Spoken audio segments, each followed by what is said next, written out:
In this video, I'm going to look at just a slightly trickier example of coplanar forces and how we would resolve them. This model is pretty much a very simple exam style question. So again, if we imagine we have a particle, and on this particle there are multiple forces happening. So vertically upwards, we're going to have a force acting on it of 20 newtons. To the right, at an angle of 30 degrees, we're going to have a force of 16 newtons. So this is to the horizontal. Then we're going to have a force acting at 40 degrees to the horizontal in the opposite direction. And that has 30 newtons force. And then I'm going to have a force acting the horizontal of 10 newtons. Okay, so as you can see from this diagram, we've got multiple forces acting on this particle. The question is, what is the overall outcome of all these forces, i.e. what is the resultant force?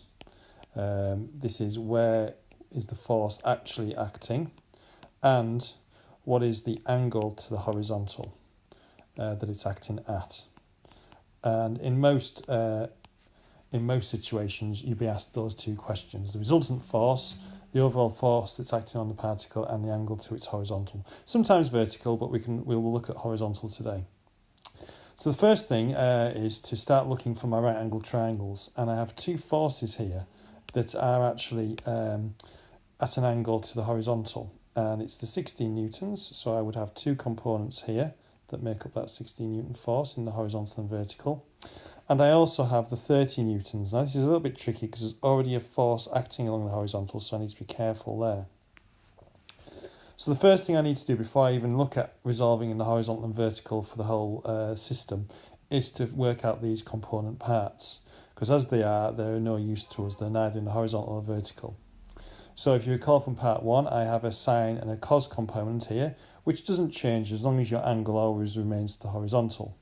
So in the first instance, this will be 16 sine 30 degrees, and this will be 16 cos 30 degrees. It's a good habit to get into to draw the diagram or annotate it as you go along. And then over on the left-hand side, the 30 newtons force, that will be 30 sine 40 degrees. And then obviously this force here, which I'll just move out of the way so we can see what it is, will be 30 cos 40 degrees. Now, I've arranged all my forces now either in the horizontal or in the vertical. So now I'm actually able to deal with this system as a whole. So the first thing we would tend to look at is in the horizontal. And the arrow dictates our direction of positive travel, of positive force. So everything that acts to the right here in this system will be positive. Therefore, everything that acts to the left will be negative. Now, as you can see, there's only one positive force acting in the horizontal, and that's the 16 cos 30. There are two negative forces, or two forces acting against that 16 cos 30. The first being the 10 newtons, and the second being the component of the 30 newton force, which is 30 cos 40 degrees. Now, obviously, this is a calculate question, so if you were to put that into your calculator, you would get an answer of minus 19.12 newtons. The negative means that the overall horizontal force is acting to the left with a force of 19.12 newtons. Now, on the vertical, we then got two forces acting upwards. Now, we would therefore take upwards as positive as well. So it's very similar to a SUVAT style situation. Upwards motion, upwards force, positive. Things moving to the right, positive as well.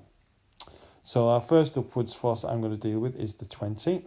And then our other one is our component of our 16 newtons.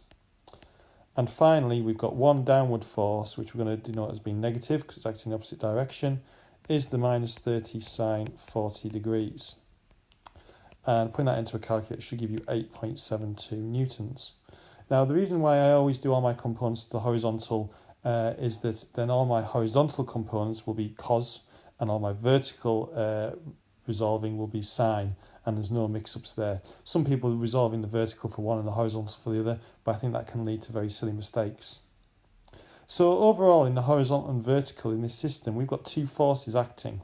We've got the minus 19.12, which is acting in that direction.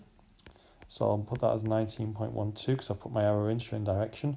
And I've got 8.72 newtons acting vertically upwards. So what do I need to do now? Well, I need to find my resultant force. That will be the force that is actually the direction of travel and the angle to the horizontal. Now the resultant force is very straightforward. This is just a Pythagorean calculation. So if I work that out, I would then use Pythagoras. R squared is equal to 8.72 squared plus 19.12 squared. Obviously, therefore, R would be the square root of all that. It's always worth doing this extra line. It just gives you some thinking time. So my resultant comes out to be, in this case, 21 newtons. So we know our resultant. Now we need to know our direction to the horizontal. Well, again, we've got a right-angled triangle and we've calculated an opposite and an adjacent. So therefore that would be a tan trig ratio. So tan theta is equal to opposite over hypotenuse, 8.72 over 19.12. Therefore theta is going to be the inverse tan of 8.72 over 19.12. So that gives a value of theta of 65.5 degrees. So now we know our direction to the horizontal, we know our force. So on our diagram, we could always, if we wish to, just put in a rough idea of where that force lies. So it's 21.101 newtons, acting at approximately 65.5 degrees to the horizontal.